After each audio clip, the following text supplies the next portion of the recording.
बज़्म रूह रिहान पारां इक़्तिसादी माहिर ऐं शाह लतीफ़ जे पाराखू डॉक्टर अली अकबर ढक्कन जी याद में तज़ियती मेड़ाको कोठायो वियो। मेड़ाके में डॉक्टर अली अकबर ढक्कन खे ज़बरदस्त ख़िराज पेश कंदे लफ़्ज़नि जी भेटा पेश कई वई। तज़ियती मेड़ाके जी गॾिजाणी कासमाबाद बिज़नेस फोरम हाल में थी, जंहिंजी सदारत नामवर अदीब प्रोफेसर डॉक्टर काज़ी खादिम कई। ख़ासि महिमान मुहक़िक़ अदीब शाहनवाज़ मैसर, लेखक मंसूर कादिर जूणेजो ऐं अदीब प्रोफेसर अशरफ समो हुआ। जंहिं त कार्रवाई बज़्म रूह रिहान जे सेक्रेटरी जनरल वाहिद कांदड़ियालाई काज़ी खादिम ख़िताब कंदे चयो त डॉक्टर अली अकबर ढक्कन इल्म अदब सां बेपनाह चाह रखंदड़ सुञाण शख़्सियत जो मालिक हो। हुन शाह लतीफ़ जो रिसालो अंग्रेज़ी में तर्जुमो करे ज़िंदगीअ जो वॾो कारनामो सरंजाम ॾिनो। तूं जो मूंखां पोइ अचीं कींझर खां कारूंझर ताईं मुंहिंजा गीत ॿुधी मूंखे यादि करीं। सिंधड़ी ॻाढ़ो खुंबो थी वेंदी तेसीं ऐं मुंहिंजी फुलड़ियूं फुलड़ियूं ॾात ॾिसीं। शाल इहो सम्झी ॾात वॾी शइ नाहे, पर सच वॾी शइ आहे। जो सच मचाए सो मच वॾी शइ आहे। जोगीअड़ा जहान में नूरी ऐं नारी, बरी जन बारी आऊं न जीअंदी उनरीअ। शाह जे शेर ऐं अयाज़ जे शेर सां अॼोकी बज़्म रूह रिहान जी गॾिजाणी असांजे इक़्तिसादियात जे माहिर ऐं शाह जे पारखू डॉक्टर अली अकबर ढक्कन जी यादि में तज़ियती गॾिजाणी थी रही आहे। अॼोकी गॾिजाणीअ जी सदारत मोहतरम डॉक्टर काज़ी खादिम साहब जन करे रहिया आहिनि ऐं असांजो ख़ासि महिमान साईं शाहनवाज़ मैसर साहब, साईं अली अकबर ढक्कन साहब जा दोस्त आहिनि ऐं मंसूर कादिर जूणेजो ऐं बज़्म रूह रिहान जा समूरा दोस्त जेके शरीक थिया हो अॼोकी गॾिजाणी में। ऐं सभिनी शाइरनि अदीबनि कहाणीकारनि सभिनी दोस्तनि खे भलीकार चवां थो। दोस्तो, बज़्म रूह रिहान तव्हांखे ख़बर आहे त गुज़िरियल 26 सालनि खां हीअ अदबी सफ़र जारी सारी करियूं पई अचे ऐं हमीद सिंधी साहब हिन बज़्म रूह रिहान जो बुनियादु विधो ऐं असीं हिन वक़्त ताईं 200 खां वधीक अदीबनि खे एवार्ड ॾेई चुका आहियूं ऐं 200 खां वधीक उन्हनि मशाइरनि खे यादि कंदा था अचूं जिन खे पंहिंजा वारस मिट माइट बि कोन था यादि कनि, ॿिया अदारा बि कोन था यादि कनि, पर बज़्म रूह रिहान उन्हनि आलमनि अदीबनि खे हर आचर ते यादि करे थो। न सिर्फ़ु उन्हनि खे यादि करे रहिया आहियूं, पर असां किताबनि जी रूनमाई ऐं रिहाणियूं बि पंहिंजे राइटरनि अदीबनि सां मल्हाए रहिया आहियूं। हीअ हैदराबाद जो अदबी मर्कज़, अदबी आर्ट फ़न जो मर्कज़ आहे। उन जी अदब जी मशअल खे ॿारण लाइ हीअ असां पंहिंजो सफ़र जारी रखियूं पिया अचूं ऐं असां 3 जशन रूह रिहान हिते कयासीं, कामयाबु जशन रूह रिहान कया आहिनि।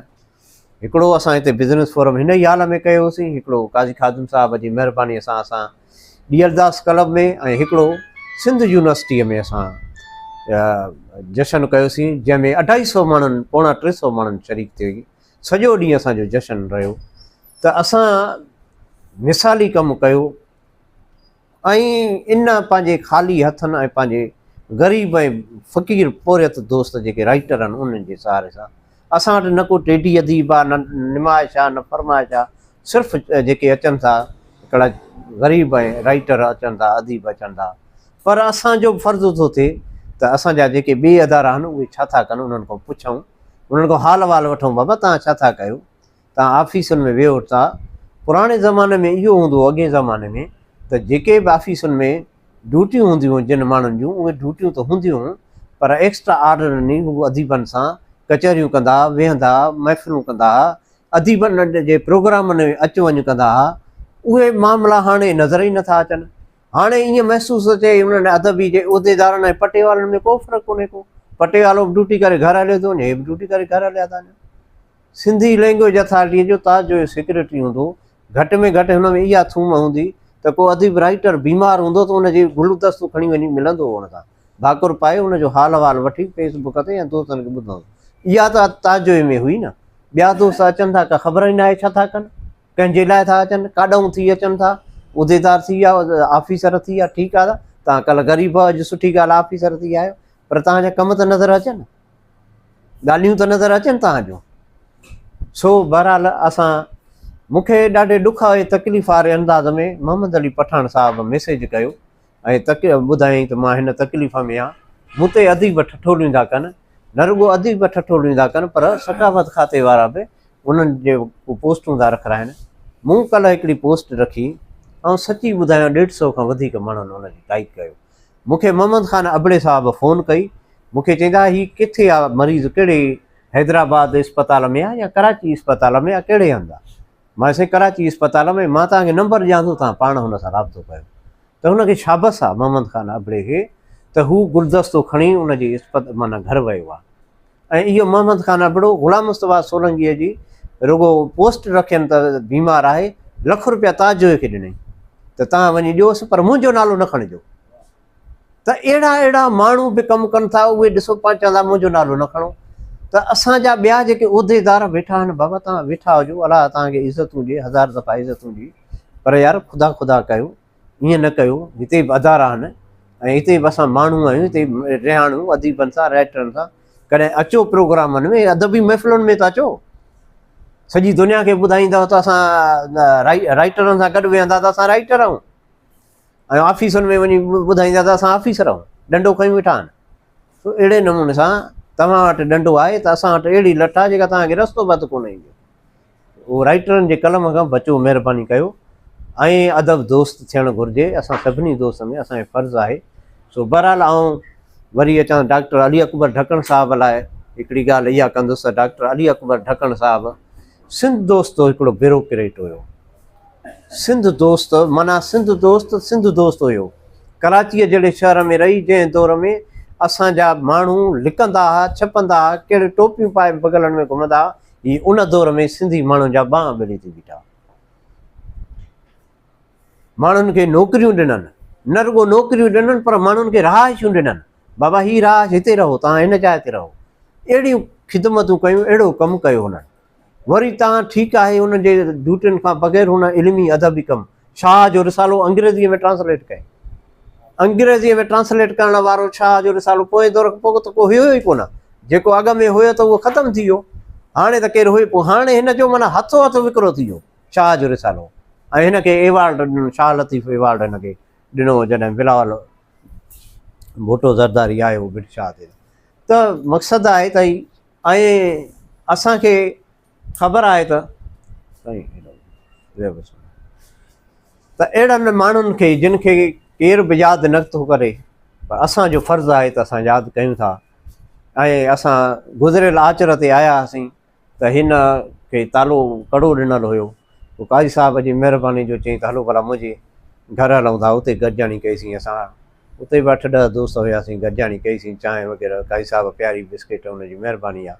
वरी असां उते फ़ैसिलो कयोसीं त बाबा हिन आचर ते अली अकबर ढक्कण साहिब खे यादि कंदासीं, अली अकबर ढक्कण खे यादि कंदासीं हिन ई बिज़नेस फोरम हाल में। अच्छा, वरी ईअं थियो त गॾिजाणी ख़तमु थी त पोइ 4-5 ॿियनि दोस्तनि फ़ोन कई, यार असां आया हुआसीं बिज़नेस फोरम में, तव्हां कोन हो। असां चयो यार असां सां हीउ मसइलो थी वियो।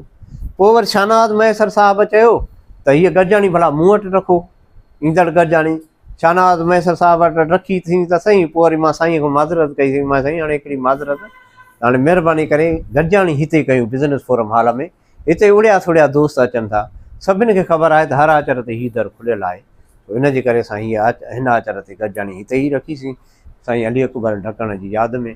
जेके बि माण्हू सिंध जे लाइ, पंहिंजे वतन जा, ॿोलीअ लाइ, शाह लतीफ़ ते ऐं पंहिंजी अदब ते कमु कंदा, तारीख़ उन्हनि खे कॾहिं बि विसारे नथी सघे।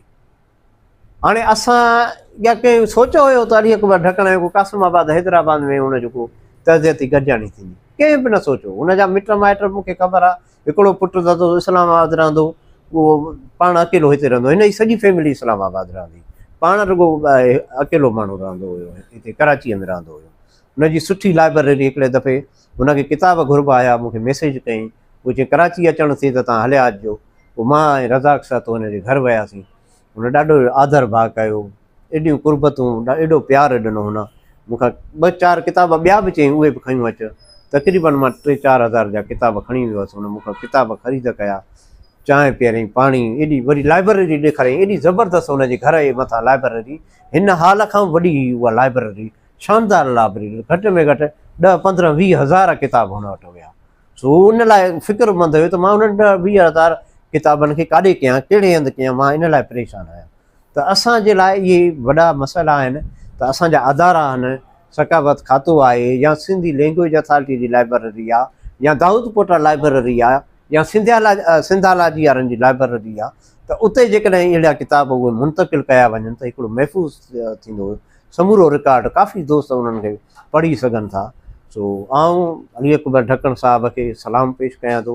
मूंखे एतिरो यकीन आहे त जेके बेलोस थी पंहिंजी ॿोलीअ जी ख़िदमत कनि था उन्हनि खे तारीख़ कॾहिं बि विसारे नथी सघे। तारीख़ सां प्यारु कंदड़ माण्हुनि सां हमेशह तारीख़ प्यारु कंदी रहंदी आहे। हिनखे असां क़ौमी सलाम पेश कयूं था। ऐं तव्हांखे ॾाढो ई वीचार लफ़्ज़ ॻाल्हाया, मां इन करे मूं वटि आहे हुनजो तारीफ़ काज़ी साहिब मोकिलियो हो असांजे ग्रुप ते, इन जे करे मां नथो पढ़ां जो साईं शाहनवाज़ मैसर साहब बि लिखी आयो आहे, दरिया ख़ान बि लिखी आयो आहे, जो ॻाल्हियुनि जो वर्जा थींदो। इन जे करे मां तव्हांखे हेॾां खां शुरू था कयूं, जेको असांजो सिलसिलो हलंदो आहे, साईं दरिया ख़ान पीरज़ादे खे गुज़ारिश कंदुसि तव्हां अचो ऐं हुनजी गुफ़्तगू में ताल बतावारीन अजनो ताकुन में ताल बतावारीन आदेश थिया मड़ियूं मुमारिन जे जी खे जान से लाउत लॾे विया। Taj Mahal library Sindh development foundation जो अॾींदड़ प्रोफेसर डॉक्टर अली अकबर ढक्कण लाड़काणे ज़िले जे ॻोठ तेलको वारह 4 फरवरी 1940 में ॼाओ। संदसि वालिद जो नालो मोहम्मद रज़नार ढक्कण हो। ॿुधण में आयो आहे त 80-90 साल अॻु संदसि वॾड़ा असुल कंडियारो सईदो बाग, छाकाणि जो उते सईदो बाग इन करे चयां सैयदनि जा बाग हूंदा हुआ। हीउ ॻोठु कंडियारे खां वाया कमालदेरो रोड ते चनियाणी ॻोठ जे भरिसां आहे। साॼे हथ ते 1 किलोमीटर ते ॻोठु जलाल ढक्कण आहे। हिन बुनियादी तइलीम नसीराबाद तहलको वारा में हासिलु कई। हिन मैट्रिक जो इम्तिहान 1970 में पास कयो। हिन मास्टर्स इकनॉमिक्स में पास कई। हिन PhD डिग्री 1973 में कई। 1982 में बैंक में डिप्लोमा कयो। 19 साल हिन सेंट्रल बैंकिंग जो कोर्स सिंगापुर में पास कयो। 1987 में LLB इम्तिहान पिणु पास कयो। मुख्तियार कार ऑफिस में हिन पंहिंजे ज़िंदगीअ जो जेको आहे कैरियर 1959 खां शुरू कयो। मुख्तियार कार ऑफिस में एज ए क्लर्क अपॉइंटमेंट थियो। हिन तइलीम खाते में नौकरी कई। के चवनि था त ढक्कण साहब PhD टीचर हो। हिन जी पहिरीं पोस्टिंग मेहड़ ऐं बदिन में थी। वरी के चवनि था इन ॻाल्हि में थोरो तज़ाद आहे त ढक्कण साहब HSC टीचर हो। उन खां पोइ हिन state bank of Pakistan join कई। आख़िरी रिटायरमेंट ताईं स्टेट बैंक में 2000 ईस्वीअ ताईं रहियो। तमामु वॾनि उहिदनि ते रहियो ऐं ही deputy governor state bank of Pakistan आहियो। इहो ॿुधण में आयो आहे त हिन जो अॻियों स्टेप जेको governor of state bank of Pakistan हो, पर किन सबबनि जे करे डॉक्टर अली अकबर ढक्कण खे स्टेट बैंक ऑफ पाकिस्तान जो गवर्नर मुक़ररु न कयो। डॉक्टर साहब पाकिस्तान छा पर दुनिया जे चंद माण्हुनि में इकनॉमिस्ट तौरु सॾिजे थो। डॉक्टर ढक्कण साहब खां शुरूआति खां वठी लिखणपण सां दिलचस्पी हूंदी। हीउ लतीफ़ सरकार जो पारखू हो। हीउ लतीफ़ जो इंतिहाई अक़ीदतमंद हो। हिन साहब तमामु झझो मुतालियो कयो। पाण केतिरनि ई किताबनि जो आथर पिणु रहियो आहे। हिन इकनॉमिस्ट ते तमामु घणा किताब ऐं जर्नल लिखिया आहिनि। ढक्कण साहब केतिरनि किताब जो लॉन्च बि कराई। बुक्स ऑफ इकनॉमिक्स ऐं launching journal title Sindh economics reputable publisher coming Sindh economics society जी लाइसेंस। हिन जो वॾे में वॾो कारनामो शाह जो रिसालो सिंधी उर्दू ऐं अंग्रेज़ी में लुगात मुर्क पब्लिकेशन कराची में 2018 में हिन साहब एडिशनली ज़ाती तरह पंहिंजे हड़ा वड़ा हिकु वॾी लाइब्रेरी क़ाइमु कई, जेका अॼु बि कराचीअ में शांति नगर ताजमहल लाइब्रेरी नाले सां ज़िंदा मिसाल आहे। डॉक्टर अली अकबर ढक्कण साहब जो वॾे में वॾो कमु बलागतुल क़ुरान मुरतब हिन क़ुरान शरीफ़ जे सभिनी सूरतुनि में हम काफ़िया लफ़्ज़नि खे लुगात अरबी सिंधी उर्दू ऐं अंग्रेज़ी में किताबी शिकिल में शाया कराया। ही किताब साईं डेडिकेशन इंतसाब करे थो पंहिंजे उस्ताद मोहतरम अब्दुल मनान चांडियो वलद फ़कीर अलहाद करीम बख्श चांडियो विलेज ॻोठ मुरादी नसीराबाद ज़िलो लाड़काणो उन जे नाले करे थो। हिन किताब में 404 सुफ़ा आहिनि। डॉक्टर अली अकबर साहब ॾखण MD managing director of Pakistan Sindh इस्तेमाल इंडस्ट्रीज़ जो पिणु रहियो। अली अकबर ॾखण जे पुटनि जा नाला अकबर ॾखण जेको पाण नेशनल हाईवे अथॉरिटीअ जो डायरेक्टर ऐं मेंबर आहे, ॿियो मोहम्मद अली ॾखण। साईं खे 4 नियाणियूं अथसि। हिकु नियाणी जी शादी असांजे वॾे भाउ मोहतरम सत्तार विस्तरो जंहिंजो वालिद साहब बैंक हबीब बैंक जो लाड़काणे में ख़ुदि ज़ूनल हेठि रहियो आहे, उन जे नंढे पुट मोहतरम जावेद विस्तरो सां थियल अथसि। मोहतरम सत्तार विस्तरो वीर पब्लिकेशन जो चीफ एडिटर पिणु रहियो आहे। बज़्म रूह रहण सेक्रेटरी जनरल वाहिद कांदड़ो ऐं उन अदबी जमात जो सथ जसलाणे जंहिं हिन सिंध जे ॾाहे इंसान खे यादि करे तमामु बहितरीनु कमु कयो आहे। हिन ॾाहे इंसान जो नालो हमेशह सोनारी लफ़्ज़नि में लिखियो वेंदो। सजण ऐं साण कंहिं अणासीअ विसरे। जामशोरे जे असांजे दोस्त साईं सिकंदर अली खोसे साहब खे गुज़ारिश कंदुसि त पाण अचनि ऐं कंहिं अणासीअ विसरे हाइफ़ तन खे होए वतन जन विसारियो। अॼु हीअ तज़ियती गॾिजाणी उन नामवर शख़्सियत खे भेटा ॾियण जे लाइ हिते गॾिजिया आहियूं। इब्तिदाई कलमात जेके साईं रूह रिहाण जे सेक्रेटरी जनरल साईं वाहिद कांदड़े अदीबनि ॾाहनि ऐं उहे अदीब जेके गवर्नमेंट जे सहकार सां वॾनि उहिदनि ते वेठा आहिनि, वॾनि उहिदनि ते वेठा आहिनि, उन्हनि जी बेहिसी जो ज़िक्र कयो आहे। अरमान थींदो आहे त अहिड़ा अमल माणक शख़्सियतूं जिन खे यादि करणु हिन फोरम ते बिल्कुलु मुख़्तसिर फोरम आहे। मुख़्तसिर अदीब हणा वणा ॾेई करे ते कठो थियनि था बज़्म रूह रिहाण जे हिन फोरम में। उन्हनि खे यादि कयो थो वञे, पर अरमान थिए थो जिन जो ज़िक्र साईं वाहिद साहब पाण तमामु घणो लफ़्ज़नि में कयो आहे। जेके सार ई नथा लहनि, उन्हनि पंहिंजनि आयाशुनि में मगन आहिनि, मुख़्तलिफ़ मराहतूं हासिलु कनि था, पर अहिड़ा महा अदीब जिन शाह जे रिसाले जो अंग्रेज़ी में तर्जुमो कयो आहे। इहे सिंधी माण्हू खे जसु हुजे, हिकिड़ो नामवर माण्हू, हिकिड़ा हुन वटि समूरा वसीला हुजनि, स्टेट बैंक जो गवर्नर जे हद ताईं हिकिड़ो माण्हू पहुतल हुजे, ऐं पोइ बि उहो हणा वणा ॾेई करे 5000 10,000 किताबनि जी लाइब्रेरी जोड़े थो। पर अफ़सोस आहे उन्हनि अदीबनि ते जेके अदीब रुॻी पंहिंजे पेट भरण में पूरा आहिनि। ऐं मां हिकिड़ी तजवीज़ ॾींदुसि, बजाए जो असां उन्हनि ते सख़्तु तनक़ीद कयूं, मुख़्तलिफ़ फोरमनि ते तनक़ीद कयूं, बहितर इहो थींदो त असांजे फोरम जो को वफ़द इन्हनि जेके बरसरे रोज़गार आहिनि, बरसरे इक़्तिदार जे नशे में धुत आहिनि, उन्हनि सां मुलाक़ात करे उन्हनि खे इनवाइट कजे, उन्हनि जे अॻियां ही मसइला मामला पेश कजनि त बाबा ही इंतिहाई मोतबर हस्तियूं जिन खे ही फोरम यादि थो करे, जीअरनि खे बि यादि थो करे, उन्हनि सां महफ़िलूं मचाए थो। उन खां पोइ जेके ही जिहान छॾे विया आहिनि, असां खां विछड़ी विया आहिनि, उन्हनि खे बि नेकीअ सां यादि कयो थो वञे। अचो असां सां सहकार कयो, असां सां गॾु वेहो, असांजा सूर ॿुधो, ऐं दुनिया तव्हांखे जेको मनसब मिलियो आहे, ही जेके शयूं तव्हांजे हवाले आहिनि, वॾियूं वॾियूं गाॾियूं आहिनि, AC बंगला आहिनि, तव्हांजा AC ऑफिसूं आहिनि, अचो असांजे दादरसी कयो, इहा तव्हांखे दावत ॾियूं था। इहो हिकिड़ो बहितर अमल थींदो त पोइ जेकॾहिं उहे नथा अचनि त पोइ अञा वधीक उन्हनि जे मथां कीचड़ उछलण जो असां हक़ बजा निभायूं। बहरहाल जस हुजे बज़्म रूह रिहाण जे सरवाण साईं जन खे जेके जीअरनि खे यादि कनि था, उन्हनि सां महफ़िलूं, उन्हनि जूं सालगिरहूं मल्हाइनि था, पर उन सां गॾोगॾु उन्हनि मरहूमनि खे जिन जो आला किरदारु रहियो आहे, सिंधी अदब में नामाचारी नालो पंहिंजो रखी विया आहिनि, वॾियूं ख़िदमतूं करे विया आहिनि, असांजी अॻुवाणी करे रहिया आहिनि, असांखे घस ॾेई विया आहिनि, असांखे वाट ॾेई विया आहिनि, उन्हनि खे बि साईं वारा यादि कनि था, हिन फोरम ते मौक़ो ॾियनि था पंहिंजे ख़्यालनि जो।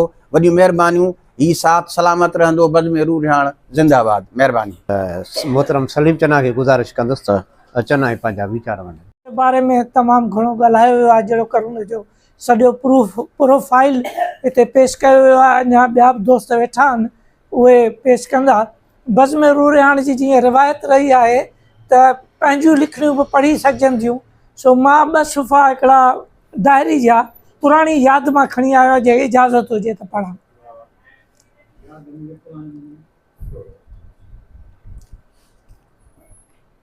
PK शाहणी वारनि जी ॻाढ़ी बिल्डिंग, माज़ीअ जी विद्याशाला, धर्मशाला ऐं हिकु वॾो म्यूज़िक सेंटर। 1970 जे ॾहाके में PK शाहणी वारी ॻाढ़ी माड़ी इमारत बिल्डिंग साम्हूं लेडी डिफरेंट अस्पताल स्टेशन रोड अंदरि रोड वारे पासे खां हिकु वॾी लाइब्रेरी हूंदी हुई, जंहिंमें किताबनि सां भरियल कबट ऐं रोज़ाना जो सिंधी, उर्दू ऐं अंग्रेज़ी अख़बारूं ईंदियूं हुयूं। लाइब्रेरी जो इंचार्ज मोहम्मद अयूब हूंदो हो, जेको कदावर, बुत जो भरियल, पेट थोरो निकितल, जिस्मानी थोल सबबु पर बिल्कुलु फिट फाट, रोज़ानी शेव थियल ऐं पेंट शर्ट पातल, बेल्ट ॿधल, लाइब्रेरी में अचण सभिनी अख़बारूं पढ़ंदड़ खे सलाम करे वञी पंहिंजे कमरे में वेंदो हो। हिन जे पारां लाइब्रेरी खां ॿाहिरि हिकु नोटिस बोर्ड शीशे ऐं काठ जे बॉक्स में लाइब्रेरी जे सियारे ऐं ऊन्हारे जा सुबुह ऐं शाम वारा वक़्तु टाइम टेबल लिखियलु हूंदो हो। हेठां नाले सां गॾु हिन जी सही हूंदी हुई। हीउ विचोली उमिरि जो हिकु सिहतमंद हूंदो हो। लाइब्रेरी खां पोइ आंगन में हुन सां गॾु स्कूल हो। अंगण में ठहियल हिकु कमरे अंदरि सुबुह जो हिकु डॉक्टर अची वेंदो हो, जेको क्लीन शेव ऐं स्मार्ट हो, पेंट शर्ट पाईंदो हो। हीउ दीवान हो। हिन खां हिकु या ॿ दफ़ा तपास हाराए मूं दवा वरिती हुई, जेका फ्री हुई। लाइब्रेरी में रोज़ानो पाड़ेसिरनि मां मोहम्मद आरिफ़ काठियावाड़ी ऐं मां कॾहिं कॾहिं ग़ुलाम हैदर खिलजी अदो त कॾहिं नौकरियुनि जी एडवर्टाइज़मेंट ॾिसण लाइ पाड़े जा इंजीनियरिंग पढ़ियल अब्दुल्ला बलोच ऐं फरीद अहमद खोखर अख़बारूं ॾिसणु ईंदा हुआ। हिकु रिटायर्ड प्रोमोटी मुख़्तियार कार बि ईंदो हो, जेको ख़ामोशी सां घणी देरि ताईं वेठो अख़बार पढ़ंदो हो। इंतिहाई सादो ऐं माठीलो हूंदो हो। हिन बिल्डिंग जे स्कूल जो गेट ओलह पासे खां हो। उन ई गिटीअ में लाखा मस्जिद चंद क़दमनि ते आहे। स्कूल जे दरवाज़े जे ॿाहिरां हिकु काठी वॾी बेंच छपरे सां हूंदी हुई, जंहिं ते 4 ॼणा वेही सघिया पिए। लाखा मस्जिद जे बिल्कुलु साम्हूं अयूब राज़े ऐं कयूं वारनि जो गॾियल घर हो ऐं पासे में नसीम ऐं पूनम बूट ठाहींदड़नि जो घर हूंदो हो। ऐं स्कूल जे दरवाज़े जे बिल्कुलु साम्हूं हिकु नंढी घिटी मशहूरु कामोरे DC मोहम्मद हारून मेमण जो घर हूंदो हो, जेको पोइ कमिश्नर बि थियो। राति जो अक्सर सफ़ेद शलवार कमीज़ में हूंदो हो। 3 ॾींहंनि में कॾहिं कॾहिं कयूं मुहाजिर खां शाइस्तगाना गुफ़्तगू ॿुधण लाइ, जेको उर्दू अदब, सियासत ऐं सहाफ़त ते ॻाल्हाईंदे नरम लहजे में हवाला ॾींदो हो। मां ऐं नज़ीर अहमद जमाली, जेको संदसि ज़ाती दोस्त हो, सां गॾु स्कूल जे दरवाज़े ॿाहिरां पियल उन बेंच ते वेही कचहरी कंदा हुआसीं त मोहम्मद हारून मेमण घर ईंदे वेंदे या घरां ईंदे असां टई खे सलाम ज़रूरु कंदा हुआसीं। हिन लाइब्रेरी में वॾे दरवाज़े खां हिकु वॾो थधे पाणी जो कूलर ऐं गिलास बि रखियलु हूंदो हो, जंहिंमें ऊन्हारे में अक्सर बर्फ़ बि पियल हूंदी हुई। महिरबानी तव्हां सभु पाण अचनि ऐं वीचार वंडनि। असांजे बद में रूह रिहाण जो साथी मोहतरम तालिब बमरो साहिबु। असां वटि अहिड़ी ॾिखाए वियासीं, रक़ीबनि खे पंहिंजो बणाए वियासीं। ॾिना ॾुख दोस्तनि अज़ीज़नि प्यारनि, सभई सूर सीने संभाए वियासीं। साईं कांदड़ो साहिबु, समूह साहिबु, डॉक्टर काज़ी खादिम साहिबु, महेसर साहिबु, जुनेजो साहिबु, सभिनी आयल दोस्तनि खे अस्सलाम वालेकुम वरहमतुल्लाहि वबरकातुहू। सलाम करणु बि ज़रूरी आहे। इस्लाम में इहो ई आहे त सलाम करे थो हुनजा दर्जा बुलंद था थियनि, 10 दर्जा, वरी हुनजा जन्नत जा ऐं 10 गुनाह त माफ़ थियनि। अहिड़ी तरीक़े सां नबी पाक सल्लल्लाहु अलैहि वसल्लम फरमायो त मुंहिंजे उम्मत जा जॾहिं क़यामत वारो ॾींहुं हूंदो त घणे क़दुरु जेके उम्मती उहे माना गुनाहनि खां पागुसी ऐं माना निकिरंदा। माना त कने साहिब ने अर्ज़ु कयो त या रसूलल्लाह उहो कीअं? चई इहो इन करे जो माना जेके मुंहिंजा उम्मती जेके आहिनि, सभिनी उम्मती मरहुमनि लाइ दुआऊं घुरंदा रहंदा, उन्हनि खे यादि कंदा रहंदा, उनजे सिले में उन मरहुमनि जो सभई गुनाह माफ़ु कया वेंदा। माना ऐं उहे ईअं निकिरंदा उन क़बरनि मां जहिड़ो उन्हनि जे मथां गुनाह हुया ई कोन। माना इहो नबी पाक सल्लल्लाहु अलैहि वसल्लम फरमाल आहे। साईं डॉक्टर अली अकबर ढक्कण साहिब जी यादि आहे अॼु, ऐं साईं बाज कांदड़ो साहिब खे जस हुजे जेको हमेशह यादि कंदो थो रहे। पर असांजा केतिरा इहे हज़ारे सवी माना अदीब दानिश्वर जेके अॼु असां उनखे यादि नथा करे सघूं, या असांखां विछड़ी विया आहिनि, या असांखे यादि न आहिनि, इन कई हूंदा माना। ऐं कई अहिड़ा अदीब ऐं ॾाह ॾात धणिया जन जेको पंहिंजो किताबनि जा किताब समुंड जेको उन्हनि जे सीने में हूंदो, पर उन वक़्तु न को लिखण जो हुयो, कंहिंखे शौर न कंहिं छपजण को शौर हो, उहे पंहिंजो पाण सां खणी पिया माना। असां ख़ुशनसीब आहियूं जंहिं दौर में रहूं पिया त असां जेको आहे सो लिखूं बि था, पढ़ूं बि था, ऐं जेको यादि बि कयूं था, त इहा वॾी ॻाल्हि आहे माना। ऐं इमदाद हुसैनी साहिब जो आहे हिकिड़ो साईं डॉक्टर अली अकबर ढक्कण खे हिनखे छा आहे, ऐं जेको हीउ गीत साईं सलीम चन्ना साहिब सां वियो हुउसि, सिंध लैंग्वेज अथॉरिटी में लाइब्रेरी आहे, उते वियो हुउसि। 1966 अलाए 64 लिखियलु हो हिकिड़ो रूह रियाण रिसालो, उन मूं कढियो साईं जो ही माना जेको आहे सो मूं वरी नोट करे वरितो। त हिनखे वरी हाणे मूं कैसेट में ॿुधो आहे, उन वरी ॿिए नमूने कंहिं नाले वारे कंहिं हुन ॻायो आहे, पर उनखे मूंखे अलाए छो उन में मज़ो ई न आयो जंहिं नमूने हुन ॻायो आहे। मूं पंहिंजी हिनखे तरतीब ॾिनी आहे, पंहिंजो ख़्यालु पेश कयो आहे हिन में। रात आहे उमा शुरू आहे, उदास ऐं ॾाढो प्यास, हलो त कहीं में कदे में हलूं, हलो त कहीं में कदे में हलूं,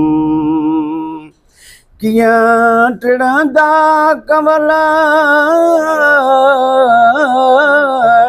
यारू आहे रुठलो,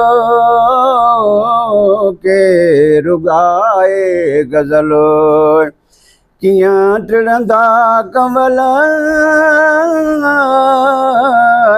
यारू आहे रुठलो, के रुगाए गज़लो, हल त कहीं में कदे में हलूं, नफ़रतुनि जो नगरो बंद मस्जिद जो दरो, नफ़रतुनि जो नगरो बंद मस्जिद जो दरो, छो थियूं दर बदर, हल त कहीं में कदे में हलूं, हल त कहीं में कदे में हलूं, चंडू निकिरे नथो यार विसरे नथो, चंडू निकिरे नथो यार विसरे नथो, वक़्तु गुज़रे नथो, हल त कहीं में कदे में हलूं, सागरनि में भरियूं मुर्गदियूं गुलाब परियूं, सागरनि में भरियूं मुर्गदियूं गुलाब परियूं, घर हली छा करियूं, हल त कहीं में कदे में हलूं, रात आहे उमा शुरू आहे, उदास ऐं ॾाढो प्यास, हल त कहीं में कदे में हलूं। रिपोर्टर साहब आहिनि, उनखे गुज़ारिश कंदासीं त अॼोकी महफ़िल डॉक्टर अली अकबर ढक्कण जी यादि में आहे। अली अकबर ढक्कण साहिबु हुनजा ॼावा त हू नसीराबाद में आहे, पर पोइ हुनजो घणो वक़्तु बाड्रे में गुज़रियो, हुनजा माइट अज़ीज़ तक़रीबन ई बाड्रे में आहिनि। दोस्तनि सां मिलण जो मौक़ो मिलियो, अलाह ताला तव्हां सभिनी खे ख़ुशि रहे, ऐं मां ॾिसां पियो सभिनी जा चहिरा सिहतमंद ऐं ख़ुशीअ सां भरपूर आहिनि। अॼु जी महफ़िल, अॼु जो मेड़ाको असांजे बाड्रे जे हिकिड़े अदीब आहे डॉक्टर अली अकबर ढक्कण साहिब जे यादि में मल्हायो वियो आहे। बाड्र उहो हिकिड़ो सियासी ऐं समाजी शहर आहे जंहिं तमामु हिकिड़ा वॾा नाला पैदा कया। असांखे फ़ख़ुरु आहे त मरहूम डॉक्टर अली अकबर ढक्कण साहिब बि बाड्र सां वाबस्ता हुया ऐं इहे ई किरदार सिंध जे अदब में, सिंध जी तरक़ीअ में असांखे वॾो कुझु ॾेई विया, वॾो कुझु सेखारे विया। असां बि उन्हनि जे नक्शे क़दम ते हलूं था ऐं अलाह ताला असांखे हिमत ॾींदो त असां उन्हनि जूं, डॉक्टर अली अकबर ढक्कण हिकिड़ी वॾी शख़्सियत हुयो ऐं उन जे ई करे बाड्र में जेको आहे सो तमामु घणा हिकिड़ा अदबी मेला, सिंधी अदबी संगत ऐं उनखे जेको आहे सो उनजी रहबरीअ ते हलंदा हुया। असां बि यूनिवर्सिटी में पढ़ियासीं त डॉक्टर अली अकबर ढक्कण सां पंहिंजी जवानीअ में 2 या 3 मुलाक़ातूं थियल आहिनि, पर सिंधी अदबी संगत जे हवाले सां अलाह ताला हुनखे जन्नत नसीब करे ऐं असांखे हिकिड़ो वॾो हिकिड़ो ॾाहो ऐं असां मां इहो जेको आहे सो अलहदा थी वियो आहे। असांजे बज़म रूह रिहाण जो मरकज़ी उहिदेदार साईं साथी सालिया कातियार खे गुज़ारिश आहे त पाण अचनि अॼोकी महफ़िल जे हवाले सां। ढक्कण साहिब जो ऐं अहिड़ा मेला का पहिरीं थींदा आहिनि ऐं कराया वेंदा आहिनि सिंध में हर हंधि ऐं इहे सुठियूं ॻाल्हियूं आहिनि त जेके इंसान वञनि था हलिया उन्हनि खे यादि कयो वञे ऐं जिन जी महिनत आहे, दफ़ाकश आहे, जदोजहद आहे, उनखे निर्वार कयो वञे जीअं ईंदड़ नस्ल खे ॼाण मिले। हाणे तज़की मेराक में त इहो फर्ज़ु जेको हाणे हैदराबाद में बज़म फोरम हॉल वारनि साईं कांदड़े, वाहिद कांदड़े साहिब इहो सिलसिलो काफ़ी ॾींहंनि खां खयो आहे ऐं बहितर तरीक़ो आहे ऐं इंसानु ॼमण खां वठी आख़िर ताईं पंहिंजे नाले लाइ ऐं पंहिंजो किरदार लाइ जाखोड़ कंदो आहे ऐं इहे सुठियूं ॻाल्हियूं आहिनि जेके शाह बचाई खे यादि कनि था, सिंध खे यादि कनि था ऐं अदब जे लाइ अॻियां वधनि था। ईअं त CSS ऑफिसर बि कई हज़ारे आहिनि असांजी सिंध में, पर उन्हनि जो नालो निशान बि कोन्हे। रिटायर्ड चेयरमैन खां अलाए किथे आहिनि, करप्ट ऑफिसर ऐं जेके ख़िदमत कनि पिया उहे बि तव्हांजे अखियुनि जे अॻियां। फर्ज़ु त आहे सिंध जो, जिते पढ़नि था, जिते रहनि था, जिते ॿोली सिखनि था, माउ जे हंज खां वठी ॿोली सिखनि था, उहे वरी निभाइण जे मूड में ई न आहिनि। इदारनि में अची पोइ करप्शन करे, करप्ट थी इदारनि खे तबाह करे ऐं नए नस्ल खे तबाहीअ खे किनारे ते पहुचाए वरी जेके सरकारी फंक्शन थियनि त उते हज़ारे माण्हू गॾु था थियनि। इहे ॻाल्हियूं न हुअणु खपनि। असां चऊं था त मुंहं ते चऊं, सच चऊं, उनखां छाजे लाइ थी घबराइनि। जेको कमु अचे थो, जेको डाखोड़ करे थो, उनजो किरदारु आहे। किरदार वारनि जा नाला हमेशह ज़िंदा रहंदा ऐं तारीख़ हुनखे न विसारींदी। साईं खे जस हुजे, वाहिद कांदड़े खे थोरा माण्हू अचनि था, घणा अचनि था, पर साईं जो प्रोग्राम जारी रहे थो। हमी सिंधीअ खां पोइ साईं इहो कमु कयो आहे। असांखे ख़ुशी जहिड़ी ॻाल्हि आहे त इहे अहिड़ा मेड़ा थींदा रहनि ऐं इंसानु त अज़मत जो हिकिड़ो निशान आहे। जदोजहद ऐं किरदार सां हमेशह तारीख़ भरी पई आहे, पर हाणे डिघियूं ॻाल्हियूं कोन कबियूं। ऐं उस्ताद बुखारीअ जो ई बैत पढ़ी, इंसान जी अज़मत खे मञूं था सो मञूं था, इंसान जी अज़मत खे मञूं था सो मञूं था, धरतीअ खां हली चंड ते वञूं था सो वञूं था, तहक़ीक़ जे मज़बूत हथोड़े सां न कोरे, वहमनि जा ठला ठाठ भञूं था सो भञूं था। असांजो चाचो ख़ैर मोहम्मद आशिक़ सोलंकी, उनजो आवाज़ु अॻे ई हुन तयारी पई वरिती। अॼु को सुठो को गीत ॿुधाइनि असांखे अॼोकी महफ़िल जी आवाज़। मईशत ऐं शाह वॾी ॻाल्हि आहे। मईशत ते शाह साईं जो हिकिड़ो बैत आहे, अजीब बैत आहे।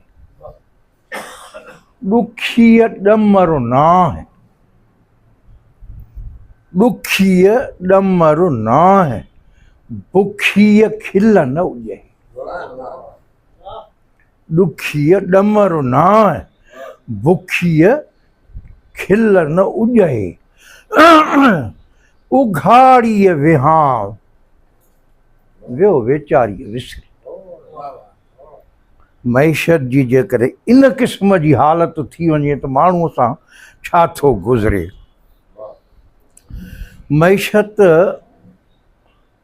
जा ॿई पासा आहिनि, हर शइ जा ॿ पासा आहिनि, मस्बत बि आहे त मनफ़ी बि आहे। सिंध जी ख़ुशहाली ऐं वरी उन जो मनफ़ी पासो इहो त धारियनि माण्हुनि उन ख़ुशहाली खे लुटण लाइ असां ते बार बार हमला कया ऐं असांखे बार बार ग़ुलामी जा ॾींहं ॾिसणा पिया। अॼु बि ग़ुलामी जे ॾींहंनि में घारियूं पिया।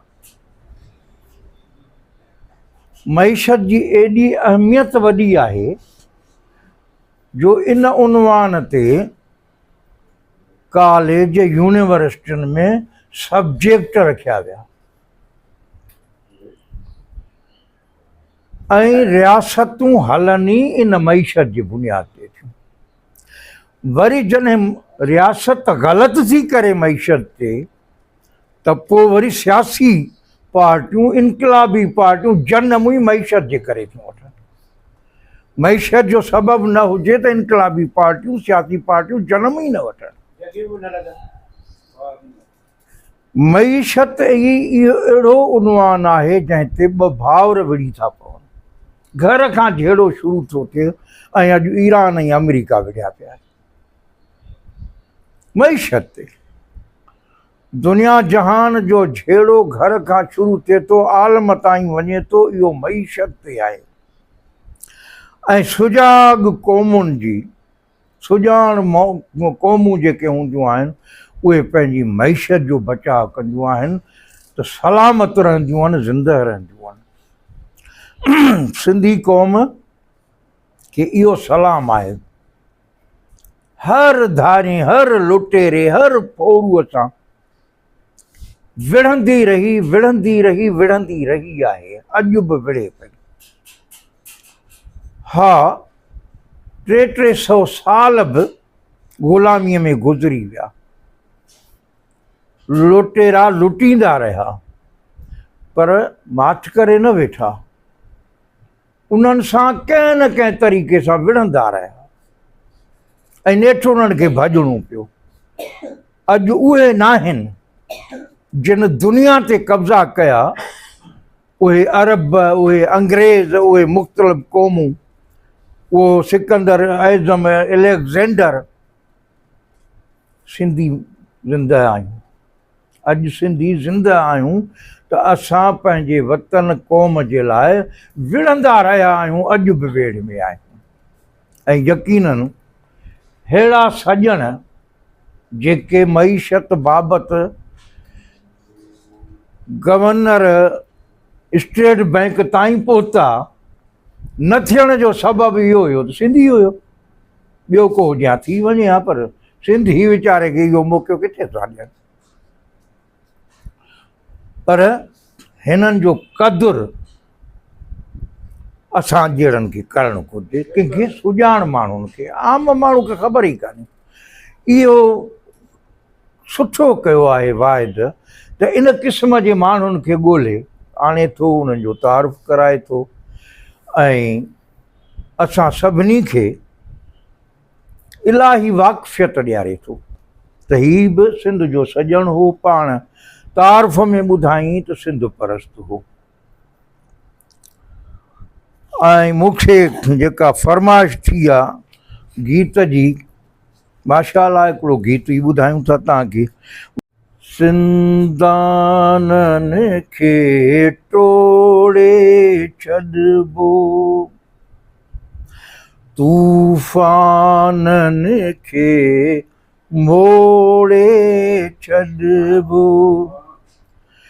ज़ालिम कंध मरोड़े छॾिबो, ज़िंदाननि खे टोड़े छॾिबो। माण्हू को बि न मादो रहंदो, पोरियत को बि न लांझो रहंदो। माण्हू को बि न मादो रहंदो, पोरियत को बि न लांझो रहंदो। ज़हन ज़मीर झिझोड़े छॾबो ज़हन ज़मीर झिझोड़े छॾबो कातिल कंध मरोड़े छॾबो ज़िंदाननि खे टोड़े छॾबो का बि न औरत बांदी रहंदी कंहिं बि किताब सां लाम न लहंदी का बि न औरत बांदी रहंदी कंहिं बि किताब सां लाम न लहंदी जोड़ खे जोड़ सां जोड़े छॾबो जोड़ खे जोड़ सां जोड़े छॾबो ज़ालिम कंध मरोड़े छॾबो ज़िंदाननि खे टोड़े छॾबो काई अख न अरही रहंदी सिंध समूरी सरही रहंदी काई अख न अरही रहंदी सिंध समूरी सरही रहंदी गैरु न पाड़े ओड़े छॾबो गैरु न पाड़े ओड़े छॾबो कातिल कंध मरोड़े छॾबो ज़िंदाननि खे टोड़े छॾबो नेठ मुनाफ़िक ज़ाहिर थींदा मोहतातन जे मासिक लहंदा नेठ मुनाफ़िक ज़ाहिर थींदा मोहतातन जे पर्दा लहंदा भूंडो तन ते घरोड़े छॾबो भूंडो तन ते घरोड़े छॾबो ज़ालिम कंध मरोड़े छॾबो ज़िंदाननि खे टोड़े छॾबो आशिक नेठ त ईदूं ईंदियूं सिंध सजण खे शोभूं थींदियूं आशिक नेठ त ईदूं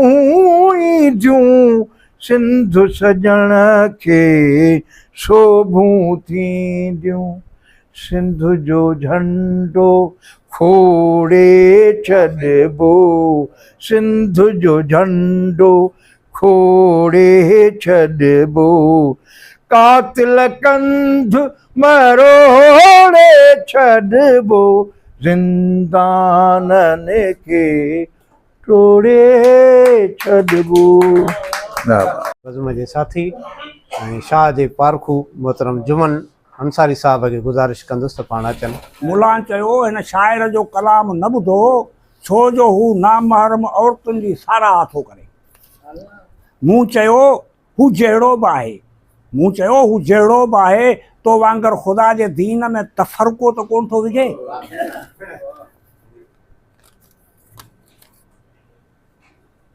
तुंहिंजे तक़वा ऐं इबादत जो नतीजो असांजे अखियुनि जे साम्हूं आहे तुंहिंजे तक़वा ऐं इबादत जो नतीजो बि असांजे अखियुनि जे साम्हूं आहे आबे कौसर त छॾियो पर जर जो पाणी बि पीअण जे लाइक़ु नाहे रहियो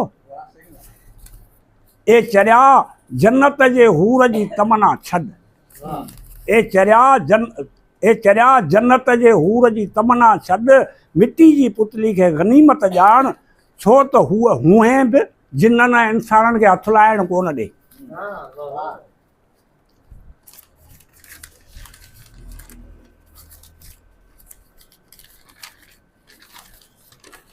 दोज़ख जे दर ते लिखियल नालनि जी लिस्ट में दोज़ख जे दर ते लिखियल नालनि जी लिस्ट में ॿ नाला पंहिंजा बि हूंदा छो त ऐं महबूब कणिक जो दाणो तो ऐं मूं गॾिजी जो खाधो आहे। महिरबानी। अशरफ समूह साहब उनखे गुज़ारिश कंदासीं त पाण अचनि अॼोकी महफ़िल जे हवाले। अली अकबर ढक्कन साहब जे हवाले सां ही ताज़ियती प्रोग्राम आहे।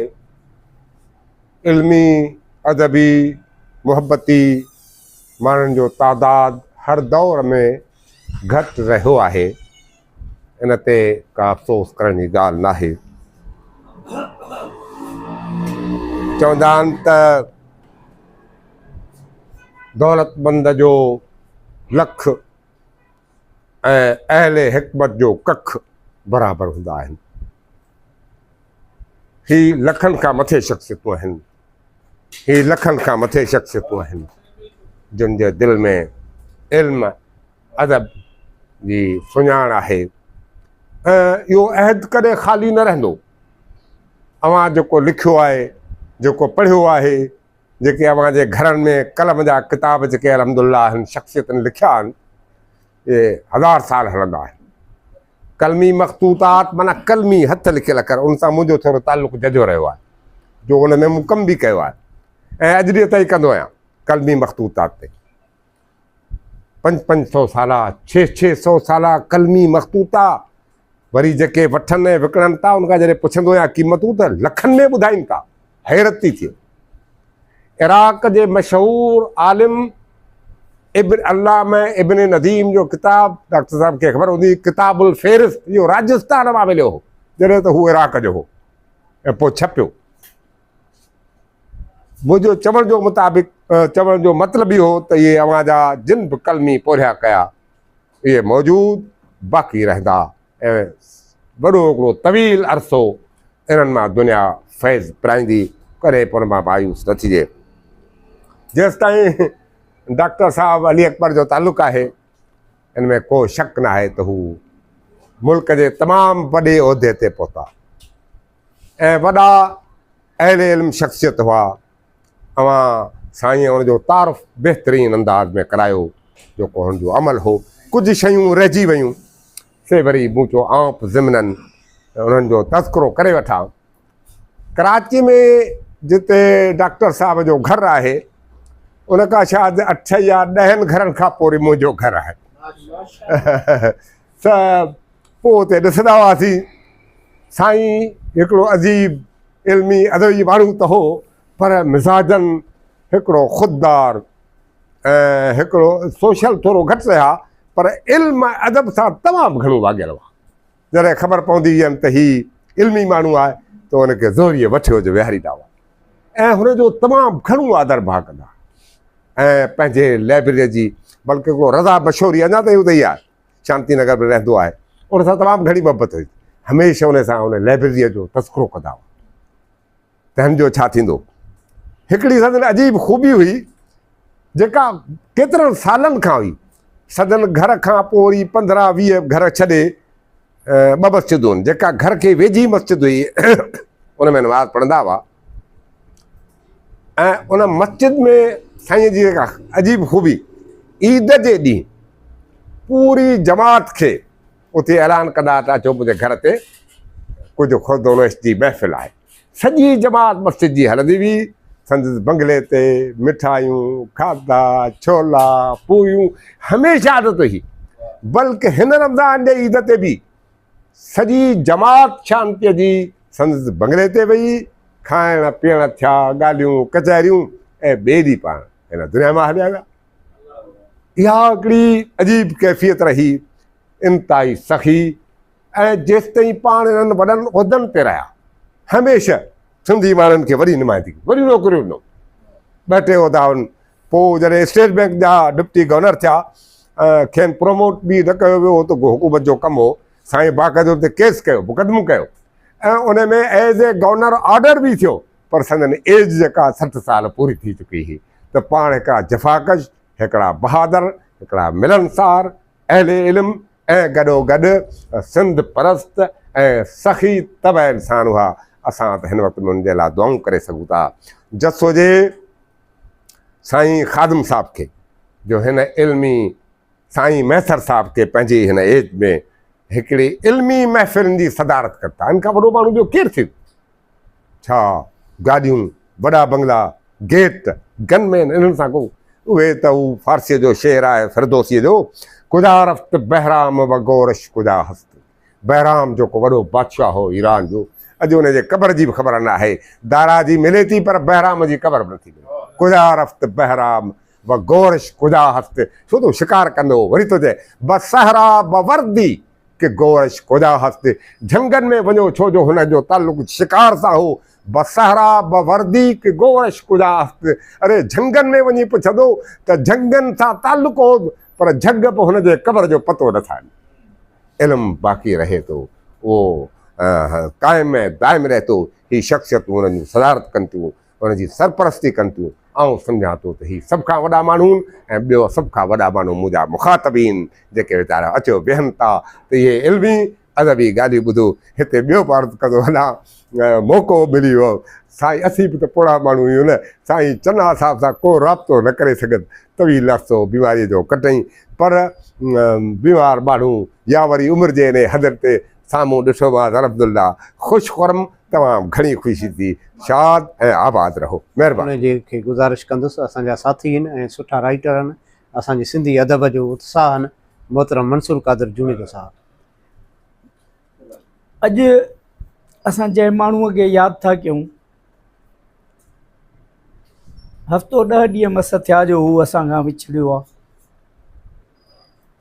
ऐं मुंहिंजूं हुन सां कई मुलाक़ातूं हूंदियूं। जॾहिं हू डिप्टी गवर्नर स्टेट बैंक हो तॾहिं मुंहिंजी हुन सां मुलाक़ात थी, ऐं हिकिड़ी न पर कई मुलाक़ातूं। हू ॾाढो हिकिड़ो सिंध जे ग़रीब तबिके जो हॾ ॾोखी माण्हू हुयो। जॾहिं बि वेंदा हुआसीं त इहो सोचींदा, जॾहिं का ॻाल्हि निकिरंदी त हू तइलीम जे हवाले सां ख़ासि करे ग़रीब माण्हुनि, हारियुनि, मज़दूरनि या हेठिएं तबिके जे ॿारनि जे तइलीम जे लाइ ॾाढो परेशान रहंदो, ऐं हमेशह इहो सोचींदो हो त का अहिड़ी ॻाल्हि कयूं गॾिजी। पर हुनखे ॿ हिकिड़ा अहिड़ा माण्हू हुया, हिकिड़ो साईंअ साम्हूं ॻाल्हि कई, कुरैशी साहिबु हुयो, ऐं ॿियो ही ढक्कन साहिबु हुयो। ॿई दोस्त बि हुया पाण में। पोइ हुननि हिकिड़े असांजे दोस्तनि जे हिकिड़े टोले ते हथु रखियो ऐं उन्हनि खे लखे रुपया ॾिनऊं, ऐं डिफेंस में हुननि खे हिकिड़ो वॾो बंगलो वठी ॾिनऊं त तव्हां जेको आहे हितां हिकिड़ी शमह खणो, रोशन कयो, ऐं ॿाहिराड़ियुनि में वञो, उतां ग़रीबनि जे ॿारनि खे वठी अचे हिते कराचीअ में जेको आहे पढ़ण जूं सुठियूं सहूलियतूं आहिनि, उन्हनि खे हिते अचे त जीअं ग़रीबनि जे झुगियुनि मां हिकिड़ा वॾा माण्हू पैदा थियनि ऐं उन्हनि खे पोइ अॻिते हली ग़ुर्बत जो अहसासु थींदो, ग़रीबनि जो बि अहसासु थींदो। हुन वटि वॾी सोच हूंदी हुई। हू इकनॉमिस्ट त हुयो, शाह जो पारखू बि हुयो, पर हू हिकिड़ो तमामु बहितरीनु ऐं हॾ ॾोखी इंसान बि हुयो। हुन पाण जीअं तव्हां हुनजी लाइफ स्केच ॿुधो त हू हेठों खां माना पहिरें ॾाके खां आख़िरी ॾाके ताईं पहुतो, ऐं उहो बि डिप्टी गवर्नर जहिड़ी पोस्ट। इहा ॻाल्हि न आहे त को हू पहिरियों सिंधी माण्हू हो जंहिंखे को गवर्नर थियणु न ॾिनऊं, उन खां अॻु में खोड़ गवर्नर थी। AGN काज़ी हुयो जेको आख़िर में हे जेके अॼुकल्ह असांजा काफ़ी दोस्त जंहिंजी साईं ॻाल्हि बि कई त मोहम्मद ख़ान हुन वटि गुलनि जो दस्तो खणी वञी पहुतो, उन्हनि खे नौकिरी कान ॾिनी। AGN काज़ी साहिबु, उहो गवर्नर स्टेट बैंक हूंदो हो, हू पाट जो हुयो ऐं अलामा आया काज़ी जे ख़ानदान मंझां हुयो, पर हू हिकिड़े मौक़े जी तलाश में हुयो त को अहिड़ो मौक़ो मिले जो मां हिते हज़ारे सिंधी माण्हुनि खे नौकिरी ॾेई वञा। ऐं वाक़ई हुन पंहिंजे आख़िरी साल में अहिड़ो कमु करे वियो जो अॼु बि स्टेट बैंक में सिंधी माण्हू तव्हांखे जेके नज़र था अचनि उहे उन जे करे आहिनि। ऐं मोहम्मद ख़ान अबड़े जी हिन ॻाल्हि कई, उन्हनि खे बि नौकिरी असांजे यूनिवर्सिटीअ मां निकिरण खां पोइ उन AGN काज़ी साहिब जेको आहे सो ॾिनी। चवण जो मक़सदु आहे त ॻाल्हि उहा न आहे, ॻाल्हि इहा आहे त असां अदीब थी करे हिते जेॾी महिल बि अचूं था न स्टेज ते त असां पंहिंजी तौर तक कुर्सी ऐं पैसे सां अलाए छो था कयूं। असां पंहिंजो वज़न या त सम्झूं कोन था त असांजो वज़न इन्हनि ॻाल्हियुनि खां मथे आहे, पर हिते अचूं था त इहो पिटको आहे, इहो रोइणो आहे त बाबा हे फलाणा जेके कुर्सियुनि ते वेठा आहिनि, बाबा अॼु ॾींहं ताईं भला कुर्सियुनि ते वेठल आहिनि कहिड़ा कम कया आहिनि? जन कम कया आहिनि उन्हनि जा कम त तव्हांजे आॾो आहिनि न, निर्वार आहिनि।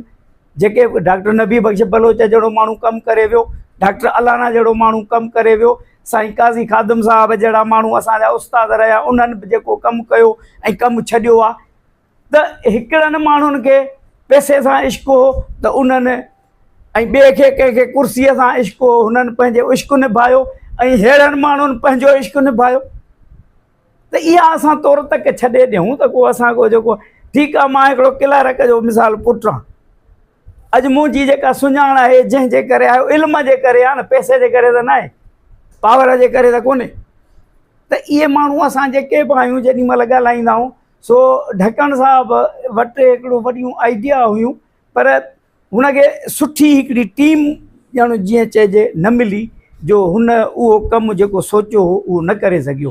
पर पोइ बि हुन जेको कमु पुठियां छॾे वियो आहे, हिकिड़ी चवनि था 20-25 पर संदसि चवण मुताबिक़ त तक़रीबन लख खनि किताबनि जी हुनजी लाइब्रेरी आहे। हाणे उहा लाइब्रेरी हू छॾे वियो आहे, हिकिड़ो माण्हू जंहिं उहा लाइब्रेरी ठाही बि ऐं संभाली बि। हिते असांजा इदारा उहो कमु नथा करनि, ठाहिनि बि कोन था, संभालनि बि कोन था, सभई माण्हुनि जे हूंदे त उन्हनि जो केतिरो पिटको कंदासीं असां। इनखे जेकॾहिं को असां वटि को हिकिड़ो प्राइवेट इदारो ठाहियो था, ठाहियो उन ते कमु कयो, पोइ इहा लाइब्रेरी उहा खणी अचे, उते जेको आहे सो पंहिंजे सिंधी माण्हुनि खे जेको आहे उन मूं फैज़ियाब कयो, उहा बि वॾी ॻाल्हि आहे। पर असां हूअं नंढड़ा नंढड़ा कम कयूं था, पर वॾे कम जे लाइ हिकिड़ी यूनिवर्सिटी ठाहियो। राबंद्रनाथ टैगोर त हिकु शांति निकेतन यूनिवर्सिटी ठाहे वियो हो न, अकेलो माण्हू, ऐं उन जंहिं नमूने ठाही, मां उनजी सॼी हिस्ट्री पढ़ी आहे, त मतिलबु त जेको आहे सो हुन जंहिं तरीक़े सां ठाही, असां बि उहो कमु शुरू कयूं त ठाहे सघूं था। झोली फैलायूं, सिंधी क़ौम जेकॾहिं तव्हांखे माना दुश्मन सां वेहण जे लाइ, हथियार जे लाइ पैसा थी ॾिए, त उहा किताब जे लाइ तव्हांखे पैसा ॾींदी, उहो तव्हांखे इल्मी इन कमनि जे लाइ पैसा ॾींदी, पर फैलायो त न, अॻ भरा त थियो। ऐं जेकॾहिं ईअं थींदो रहंदो त पोइ त ईअं असां हिकु माण्हू जे लाइ हिकु माण्हू जंहिं बि कमु कयो आहे उन जा बसि ईअं आहे त आख़िर में 2-3 उन जा गीत ॻाए वरी माठ थी वेंदासीं। तंहिंजे करे असां जेकॾहिं कुझु करणु चाहियूं था त पंहिंजे जेको आहे सो बलबूते ते कयूं, पंहिंजे जेको आहे सो ताक़त ते कयूं, ऐं उहो करे सघूं था। उन में को कोन्हे, को करे सघूं था। ऐं इनशाला जेकॾहिं वक़्तु मिलियो ऐं सुठा माण्हू मिलिया त इहो कमु थी बि वेंदो। महिरबानी। मयसर साहब खे सॾु। कुल मन अलैहा फ़ान वजह रब्बिका ज़ुल जलाल वल इकराम। जेको हिन जहान में आयो आहे उनखे हलणो आहे, पोइ पोइते हू छा छॾे वञे थो पियो, इहो उन ते मुनहसर आहे। उनखे मौक़ा बि मिलंदा, उनजे मथां मजबूरियूं बि बढ़ियूं वेंदियूं। उन्हनि मां हू कीअं रस्तो थो कढे, इहो उन ते मुनहसर आहे। असां जेके हिते वेठा आहियूं सभई, असांजो घणे क़दुरु बराड़ीअ सां वास्तो आहे। उमिरि जे उन हिसे में आहियूं, 60-70-80 साल जे वेझो आहियूं। असां उहे गुरबत जा ॾींहं बि ॾिठा आहिनि, अॼु जा कुझु ख़ुशहालीअ जा ॾींहं बि ॾिसी रहिया आहियूं। उन्हनि गुरबत जे ॾींहंनि में मां बि हुउसि, अली अकबर ढक्कण बि हुयो, ॿिया दोस्त बि ईअं गुज़रिया आहिनि।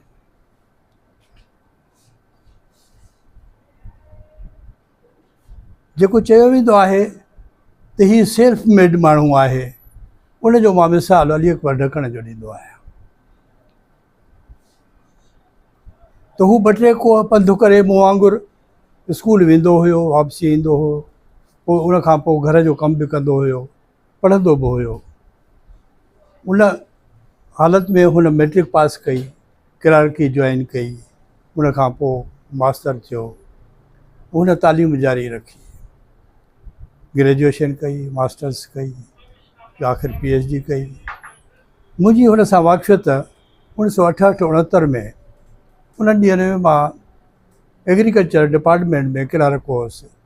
हीउ उते ईंदो हुयो, मूंसां गॾु मुंहिंजो ॿियो साथी हुयो मुश्ताक कुरैशी, साईं जो अज़ीज़ हुयो। शाम जो असां सचल कॉलेज में पढ़ंदा हुआसीं। साईं उन्हनि ॾींहंनि में मदीन में शायदि उस्ताद हुयो, ईंदो हुयो ऐं मास्टर्स बि उन्हनि ॾींहंनि में ही बि करे रहियो हुयो, असां बि करे रहिया हुआसीं। बाद में ख़बर पई त मुश्ताक ऐं डॉक्टर ढक्कन साहब PhD वग़ैरह में बि रजिस्ट्री कराई आहे। वञण टुटी वई। उन खां पोइ कुझु ॿिया मौक़ा मिलिया, मूंखे मौक़ो मिलियो, मां सखर हलियो हुयुसि, लेबर ऑफिसर थी वियुसि। उतां मूं CSS कई, लाहौर हलियो हुयुसि, इस्लामाबाद हलियो हुयुसि। पोइ इस्लामाबाद में वरी मुश्ताक सां बि मुलाक़ातूं थियूं। डॉक्टर ढक्कन साहब बि उते स्टेट बैंक जे सिलसिले में अचणु थींदो हुयो, मुलाक़ातूं रहियूं। ऐं हमेशह हुनखे इहो ई हूंदो हुयो, छो जो बरहाड़ी जो ॿारु हुयो, पंहिंजी तकलीफ़ूं हुनखे यादि ईंदियूं हुयूं त ॿियनि जी तकलीफ़ुनि जो बि हुनखे अहसासु थींदो हुयो।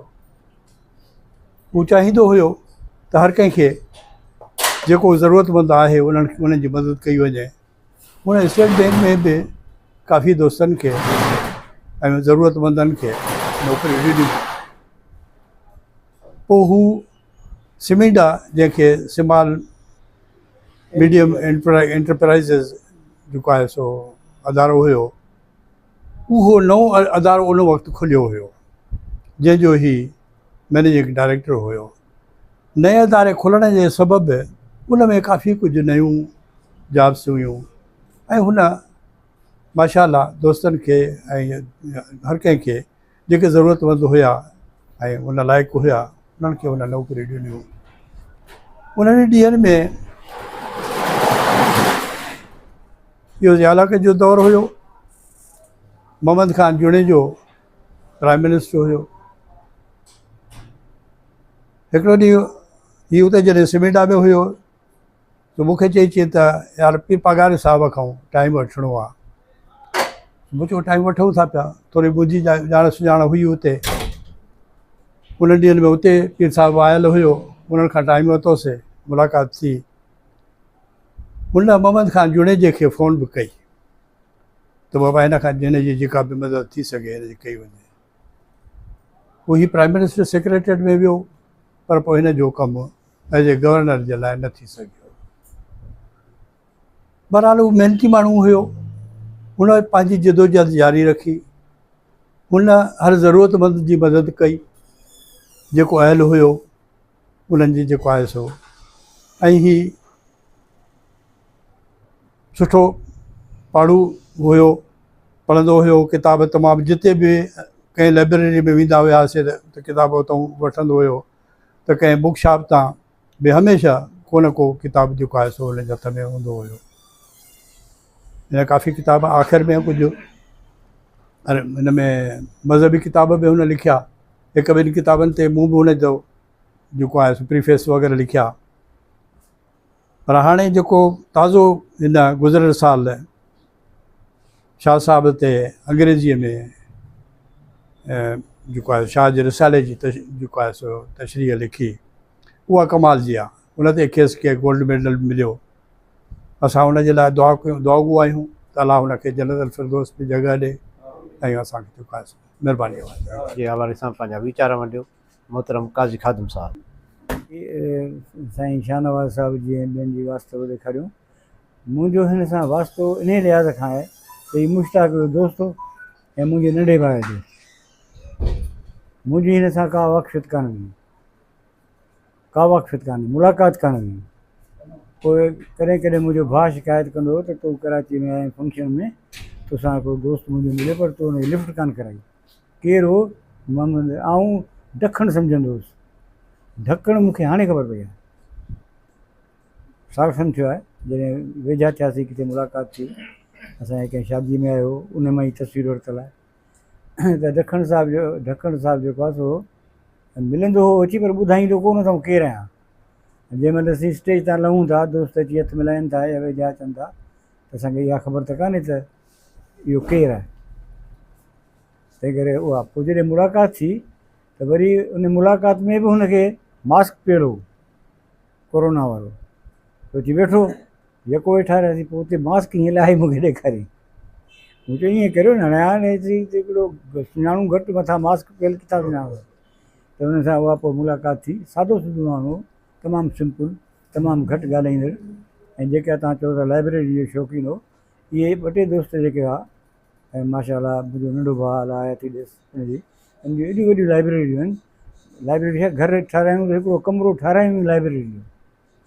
हाणे लाइब्रेरी जो कमिरो ठही वियो, उन खां पोइ किताब वधी विया, त उहे किताब खॼी ड्राइंग रूम में आया। पोइ ड्राइंग रूम मां बची विया त अची लाउंज में पहुता। पोइ लाउंज में जीअं वण ॿेड़ीअ वांगुरु किताब जो शौक़ु जेको आहे न, वण ॿेड़ीअ वांगुरु आहे। तव्हां ॾिसो त मूं किताब गॾु कया आहिनि, या मूंखे मिलिया आहिनि, या मूं रखिया आहिनि, या मुंहिंजा पंहिंजा किताब आहिनि केतिरा, उहे बि जेके मूं वटि अचनि था दोस्त घर ते, मुंहिंजो कमरे में बि शोकेसनि में सेल्फ में रहण लॻा। ऐं उन्हनि मां जान छॾाइण लाइ हर भेरे 5-7 किताब हिते खणी ईंदो आहियां, 5-7 अदबी संगत में, यूनिवर्सिटी में खणी ईंदो आहियां, ॾींदो आहियां माण्हुनि खे। छो जो मूंखे इहा ख़बर आहे त किताबनि जी खेती अहिड़ी आहे जंहिंमां तव्हांखे उपति न रखणु खपे। यकीन तव्हांजा ॿार किताब संभालींदा, पोइ हीअं कंदा। तव्हांखे हिकिड़ो वाक़ियो मां ॿुधायां। हिकिड़ो असांजो इनकम टैक्स ऑफिसर हो, दोस्त हो, इनकम टैक्स कमिशनर। उहो वीचारो डाउन ट्रॉडन फैमिलीज़ मां, किताबनि जे शौक़ीन में चवंदुसि मूंखे पले खाइण जो ॾाढो शौक़ु आहे, पर ॾिसंदो ओतिरे पैसनि में किताब थो मिले, किताब वठी ईंदो। जॾहिं हू गुज़ारे वियो त हुनजा किताब सिंधी लैंग्वेज अथॉरिटी खे तोहफ़ो कयऊं। उते शाहनवाज़ साहिबु मूंखे चवनि तव्हां अची अॼु इन किताबनि जो इफ़्तिताह, इन जो लाइब्रेरी जो इफ़्तिताह कयो ऐं ॻाल्हायो बि अची, प्रिज़ाइड कयो। मां जॾहिं उते वियुसि त ॾिठुमि त हुनजो पुटु बीठो, हुनजी धीअ बीठी, ॿियो को भाउ हुयो। मूं चयो न इहो ठहे कोन थो, हिननि मां कोर्स था करे, छो जो हिननि जे पीउ जी मिल्कियत आहे। आउं सम्झी वियुसि सॼी ॻाल्हि, मुंहिंजो हाणे थोरो सख़्तु थियण लाइ पहिरीं थोरो नरम थियणु ज़रूरी आहे। पोइ मूंखे चयो हाणे सदारत था करे, मूं चयो कोन कंदुसि। जंहिं पीउ जे प्यार जे पोहे खे चई हीअं फिटो कयो आहे हिते, इन्हनि खे आउं लिखंदो आहियां किताबनि जो क़ब्रिस्तान। तव्हां मुंहिंजा किताब पूरा पढ़िया कोन्हनि, मूं पंहिंजे किताबनि में लिखियो आहे त सिंधा राजीअ वारो क़ब्रिस्तान ऐं अदबी बोर्ड वारो क़ब्रिस्तान, लैंग्वेज अथॉरिटी वारो क़ब्रिस्तान, इहे किताबनि जा क़ब्रिस्तान आहिनि। शेख हयात साहिबु गुज़ारे वियो त शेख हयात खे पंहिंजे किताबनि सां ॾाढो प्यारु हूंदो हो। जॾहिं ॾिसंदो ख़ादम हीअ वणे थो किताब जेको गर्दिश रंग ते मां, हा साईं हीअ मां 2-3 दफ़ा पढ़ियो आहे, पर दिलि चए थी त पढ़ंदो रहां। मूंखे इहो रुॻो पढ़ंदो रहंदो, ॿिया चङा कम कोन करे सघंदो। घणा किताब पढ़ो, हिकिड़ो भेरो पढ़ी छॾियो त ॿिया पढ़ो। असांजी हिकिड़ी दिल्ली मोहबत ई बुज़ुर्ग हो, असांजो मुंहिंजे वालिद जो दोस्त हो, मुंहिंजो वाइस चांसलर हुयो, मुंहिंजो दोस्त हो, त हुनखे चवंदो हुउसि। पर उन ॾींहुं मूं ॾिठो ऐं जॾहिं मूंखे स्पीच करण लाइ चयूं त मूं चयो त अॼु शेख हयात जी मोहबत खे, शेख हयात जे प्यार खे, हुनजे ख़ुलूस खे, हुनजे यकीन ऐं ईमान खे फिटो करण आया आहिनि हुनजा औलाद हिते टंडे जाम में। त टंडे जाम जे वाइस चांसलर जेको मुंहिंजो दोस्त जो पुटु हो, ऐं एतिरो अहसासु आहे हुन कंदो आहे ईअं, तंहिं वरी पंहिंजी तकरीर में चयो त न साईं असां हिन किताबनि जो ॾाढो ख़्यालु कंदासीं, असां हिन जा शोकेस ठाराए रखिया आहिनि, हिते चांहि जो बंदोबस्तु कयो अथऊं, कंप्यूटर जो बंदोबस्तु बि आहे, जेको ईंदो हुनखे हिन किताबनि ताईं पहुचायो बि वेंदो ऐं हिन किताबनि जी कई वेंदी। मूं चयो इहो किताब इन करे थोरी आहे त हिनखे तव्हां कपिड़े में वेढे रखो, हुन लाइ चांहि बिस्किट रखो। किताब त इन करे आहे जो हुनखे खणो, कच्छ में वेही पढ़ो, कुर्सीअ ते वेही पढ़ो।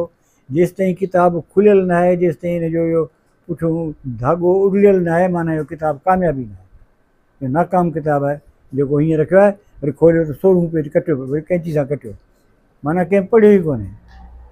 त अहिड़ी ज़ाल कहिड़ी जंहिंखे तव्हां ओड़ो ई ओड़ो वापसि करियो घर, अहिड़े मोहबत ई कहिड़ी जंहिंखे तव्हां ईअं छो गुल ने टिड़ंदो सदाईं मुखड़ी कोन हूंदी, हुनखे हथु लाइबो टिड़ंदो, गर्मी लॻंदुसि टिड़ंदो। हीअ किताब ईअं थींदो। इहे किताब शेख हयात जा खुलियल किताब आहे, पना पना अलॻि थिया, छो की किताबनि जी घणनि जी बाइंडिंग अहिड़ी आहे ऐं खोलींदो सॼो खुलींदो। त इन्हनि किताबनि खे ईअं फिटो करणु ऐं ॿी जेका सलाह ॾिनी कादिर सलाह ॾिनी कंहिं ॾिनी मूंखे थोरी वणी, पर उहा करे केरु? एतिरो टाइम कंहिंखे आहे ऐं अहिड़ी कहिड़ी का NGO हुजे, NGO त रुॻो कंप्लीट सूट पाइण में, अफ्रीका जा दौरा करण में, फिलिपाइन जा दौरा करण में उन्हनि पूरा लॻा पिया आहिनि। उते कहिड़ो कमु पिया कनि सिंध जो, सिंध जी कहिड़ी ॻाल्हि पिया कनि? कैनेडा में NGO वेठो आहे, सिंध में छा पियो, सिंध जी कहिड़ी ॻाल्हि पियो करे? उहो सवाइ सिंध जी खुफ़िया मालूमात ॿाहिरि पहुचाइण जे ॿियो कुझु कोन थो करे सघे। इन्हनि NGO जो कमु कोन्हे। बाक़ी अहिड़ा माण्हू हुजनि, हींअर ख़बर पई त साईं केतिरो ढक्कण साहिबु केतिरो फ़राख़ दिलि हो या शाहनवाज़ साहिबु केतिरो फ़राख़ दिलि आहे। त फ़राख़ दिलि इहा हिते जेकॾहिं असां वटि आहे त पोइ हिकिड़ो अहिड़ी का जॻह हथु करियूं ऐं का बि कोशिशि करे, कोशिशि कबी त का थी सघे थी।